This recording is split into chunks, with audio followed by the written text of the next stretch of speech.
આજે આપણે ઇન્સ્ટન્ટ 5 જ મિનિટમાં બનતી જોઈએ ગાંઠિયાનું શાક કેવી રીતે બને છે તેની રેસીપી। આજે આપણે બનાવીશું ગાંઠિયાનું શાક। ઇન્સ્ટન્ટ બનતું ગાંઠિયાનું આ શાક બનાવવા માટે સૌથી પહેલાં અહીંયા ગાંઠિયા લેવાના છે। ગાંઠિયા તમે ઘરના હોય તો પણ ચાલે અને ગાંઠિયા બહારથી લેશો તો પણ ચાલે। અહીંયા આપણે લસણ ડુંગળી વગરનું જૈન ગાંઠિયાનું શાક બનાવીએ છીએ। જો તમારે જૈન શાક નથી બનાવવું તો તમે લસણ ડુંગળી એડ કરી શકો છો।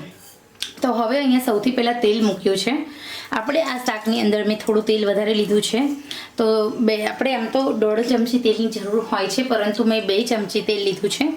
તેલ અહીંયા મારું ગરમ થશે એટલે હું રાઈ એડ કરીશ। રાઈનું તડતડ બંધ થાય એ પછી આપણે આગળની પ્રોસેસ તરફ વધીએ।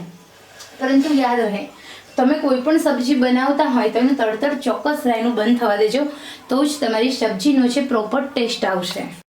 તો અહીંયા આપણે રાઈનું તડતડ એકદમ સરસ બંધ થાય એટલે ગેસની સાવ મીડિયમ કરી દઈએ અને એડ કરીશું જીરું। જીરું ઉમેર્યા પછી આપણે એડ કરીશું હળદર। હળદર અહીંયા અડધી ચમચી મેં એડ કરી છે અને સાથે આપણે પાણીથી વઘાર કરીશું।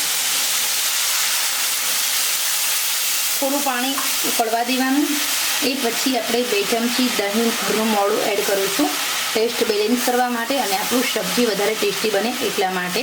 તો અહીંયા દહીં પાણી ઉમેર્યા પછી જ એડ કરવાનું। જો તમે પહેલાં દહીં એડ કરશો તો જે દહીં હોય છે એ ફાટી જશે અને જેના કારણે આપણું જે શાક છે સારું નહીં બને। હવે આપણી ગાંઠિયામાં ઓલરેડી નમક હોય છે, તો આપણે માત્ર ને માત્ર પાણી અને દહીં પૂરતું જ નમક એડ કરવાનું છે।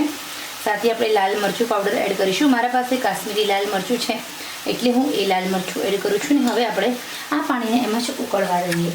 અહીંયા આપણું જે પાણી છે ઉકળી રહ્યું છે, તો આપણે એડ કરીશું ગરમ મસાલા। ગરમ મસાલો ઉમેર્યા પછી આપણે હલાવી લેવાનું છે। ગેસની આંચ હવે આપણે થોડી ફૂલ કરી દઈએ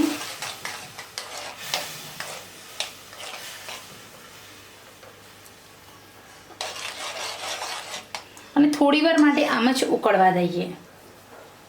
પાણી એકદમ ઉકળે એ પછી આપણે એક બીજી વસ્તુ એડ કરવાની છે, જેના કારણે આપણે જે સબ્જી છે એનો ટેસ્ટ બેલેન્સ થશે અને આપણી જે ટેસ્ટી સબ્જી બનીને રેડી થઈ જતી હોય। તો ખરેખર તમે અત્યાર સુધી ગાંઠિયાનું શાક આવી રીતે ન બનાવ્યું હોય તો ચોક્કસ બનાવજો।